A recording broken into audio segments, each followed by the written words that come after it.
अस्सलामुअलैकुम क्लास 8। आज का जो है हमारा लेक्चर नंबर 9 है। लेक्चर नंबर 8 में हमने क्या किया था, एक्सरसाइज 1.2 जो कि पेज नंबर 7 पर है। इसका क्वेश्चन नंबर 1 का हमने फर्स्ट और सेकंड पार्ट किया था। आज के इस लेक्चर नंबर 9 में हम क्या करेंगे, इसका थर्ड पार्ट करेंगे। ठीक है, अब वो कह रहे हैं, उन्होंने वैल्यूज दी हुई है ए बी एंड सी और वो कह रहे हैं देन वेरीफाई, यानी कि आपको ये साबित करना है क्या, distributive law of intersection over union. ये एक लॉ, इसको प्रूव करना है। हमने सॉल्यूशन के बाद ये हेडिंग डाली और इस हेडिंग के हिसाब से जो हमारे पास फार्मूला है वो क्या है, हमारे पास इंटरसेक्शन ओवर यूनियन, यानी कि ये इंटरसेक्शन ओवर यूनियन आ रहा है। हमारे पास फार्मूला क्या है, A intersection B union C बराबर है A intersection B union A intersection C, यानी कि इसको हमें क्या करना है, सॉल्विंग करनी है। अब हमने देखा इक्वल आ रहे हैं, यानी कि इक्वल के इस साइड हमारे पास क्या है, राइट हैंड साइड, और इस साइड वाली हमारे पास क्या है, लेफ्ट हैंड साइड। तो हम लिखेंगे यहाँ पर सबसे पहले टेकिंग लेफ्ट हैंड साइड। हमने सबसे पहले क्या किया, लेफ्ट हैंड साइड ले ली। लेफ्ट हैंड साइड हमारे पास क्या है, A intersection B union C, हमारे पास ये क्या है, लेफ्ट हैंड साइड है। ठीक है, अब आप लोगों को दिख रहा होगा लेफ्ट हैंड साइड में हमारे पास कितने स्टेप है, दो स्टेप है। क्या, बी यूनियन सी और ए इंटरसेक्शन बी। तो सबसे पहले हम क्या सॉल्व करेंगे, हमारे पास 4 बी यूनियन सी सॉल्व करना है हमें। ठीक है, हम इसको सॉल्व करेंगे, किसको, बी यूनियन सी सॉल्व करेंगे। हमने क्या लिखा, बी यूनियन सी लिखा हमने।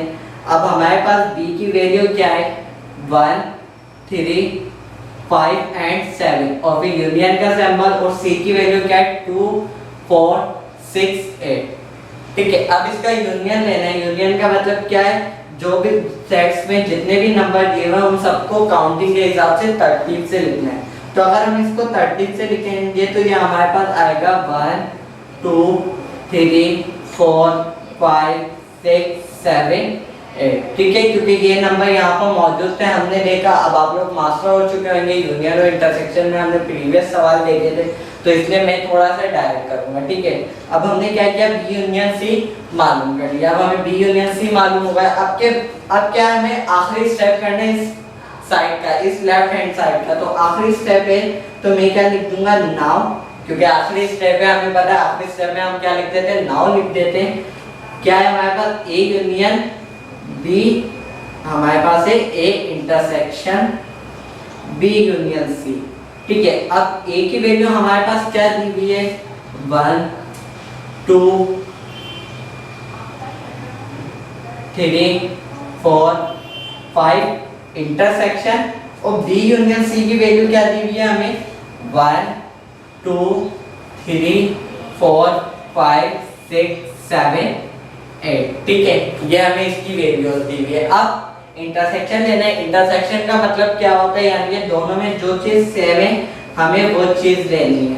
अब दोनों में क्या चीज सेम आ रही है, अगर हम देखें 1 यहाँ भी है और यहाँ भी, 2 यहाँ भी है और यहाँ भी, 3 भी दोनों साइड है, 4 भी 5 भी, पर 6 7 से वन साइडेड है। तो हम क्या करेंगे, 6 7 नहीं लिखेंगे, बस हमारे लिए क्या हो जाएगा, A intersection B union C का आंसर हमारे पास क्या आया है, 1 2 3 4 5। ये हमारे पास क्या है, इसका आंसर आया। अब हम देखते हैं हमारी राइट हैंड साइड, हमने लेफ्ट हैंड साइड सॉल्व कर लिया। अब हम लिखते हैं टेकिंग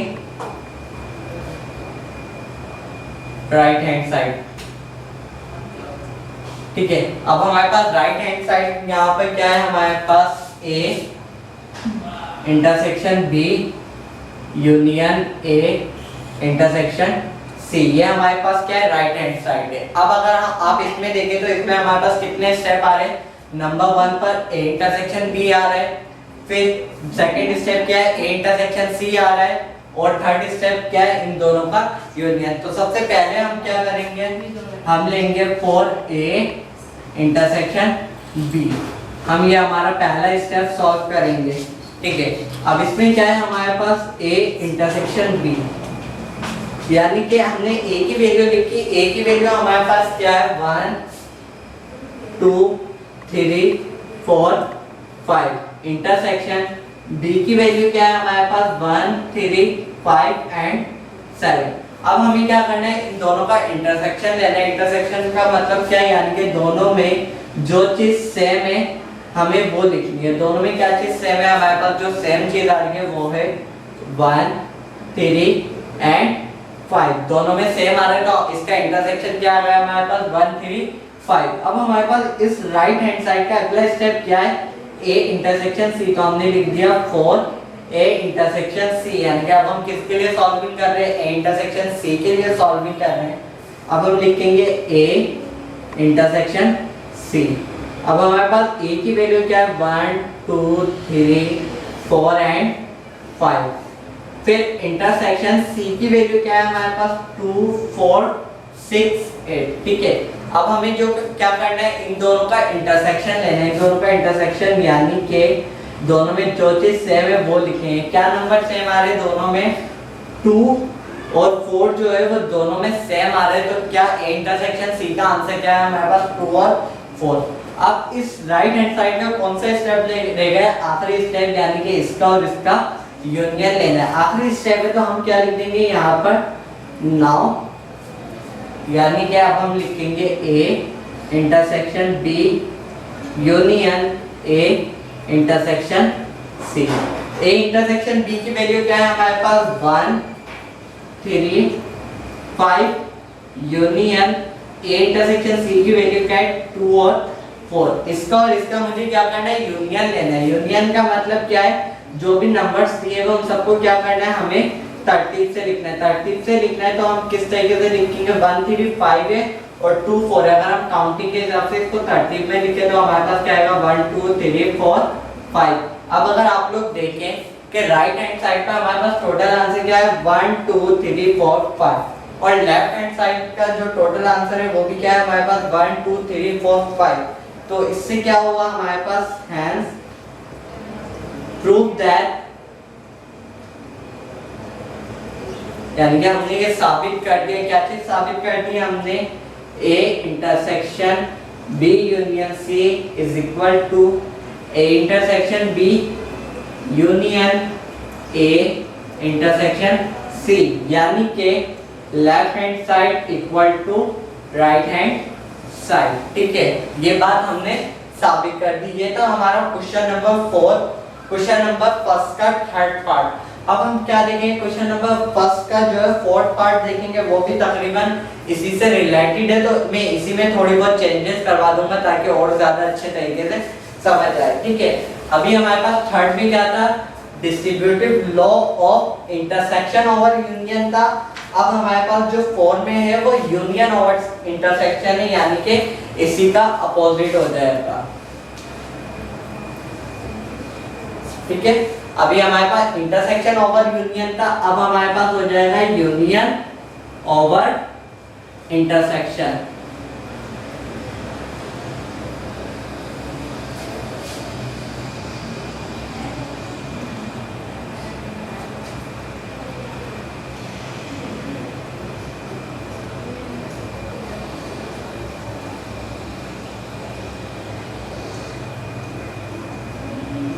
ये हमारे पास फार्मूला कौन सा था, इंटरसेक्शन ओवर यूनियन था। अब अगर हम यूनियन ओवर इंटरसेक्शन का फार्मूला देखें तो वो हमारे पास सेम है, बस क्या चेंजेस होगी, इस तरीके से चेंजेस होगी। यहाँ पर यहाँ जो है इंटरसेक्शन है तो यूनियन आ जाएगा, यहाँ पर यूनियन है तो इंटरसेक्शन आ जाएगा।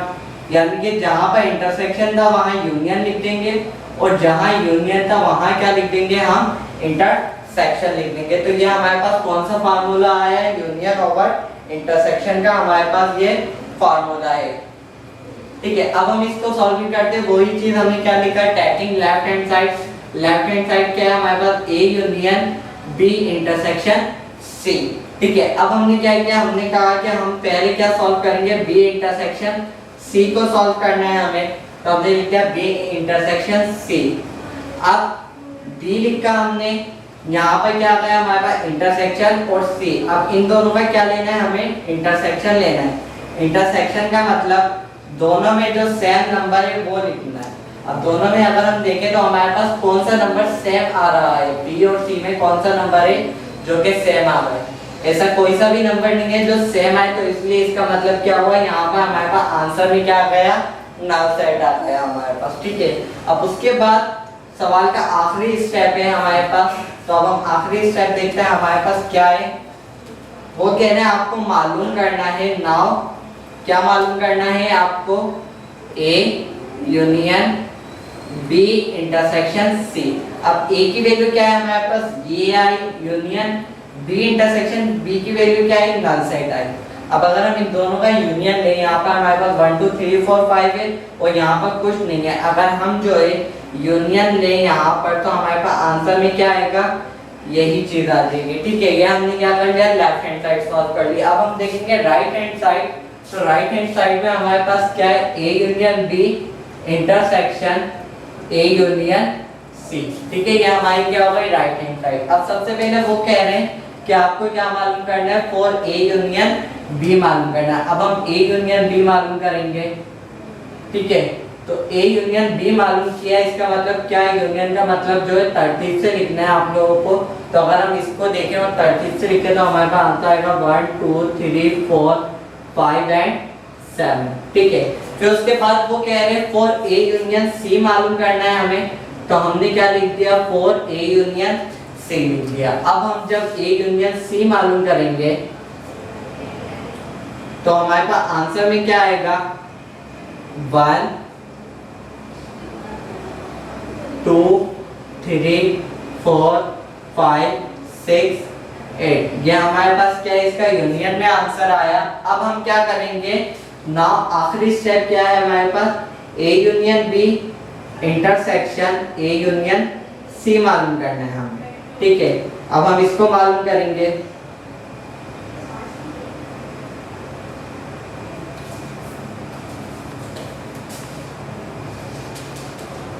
अब अगर हम इधर देखें तो हमारे पास क्या है, ए यूनियन बी का आंसर क्या आ रहा है, 1 2 3 4 5 एंड 7। और फिर इंटरसेक्शन और ए यूनियन सी का आंसर क्या आ रहा है, 1 2 3 4 5 6 एंड 8। अब हमें क्या करना है, इनका इंटरसेक्शन लेना है। इंटरसेक्शन का मतलब सेम। अगर हम सेम ले तो दोनों में क्या चीज सेम आ रही है, 1 2 3 4 5, ये दोनों में सेम आ रही है। तो यानी कि हमने ये बात साबित कर दी है, प्रूव दैट। क्यों, क्योंकि A union B intersection A union C क्या आ रहा है, 1 2 3 4 5 आ रहा है और इसका आंसर भी क्या आ रहा है, 1 2 3 4 5 आ रहा है। तो हमने ये बात साबित कर दी कि A union B intersection C बराबर है A union B intersection A union C, यानी कि left hand side equal to right hand side. ये था आज के लेक्चर में हमने क्या किया, क्वेश्चन नंबर 1 का जो है थर्ड पार्ट और फोर्थ पार्ट हमने जो कर लिया। मैंने पहले आपको थर्ड करवाया और उसी में से थोड़ी बहुत चेंजेस करके हमने फोर्थ पार्ट भी कर लिया। ठीक है, आज के लिए इतने। अगले लेक्चर में जो है हम इसके आगे के रिलेटेड क्वेश्चन देखेंगे। ओके, अल्लाह हाफिज़।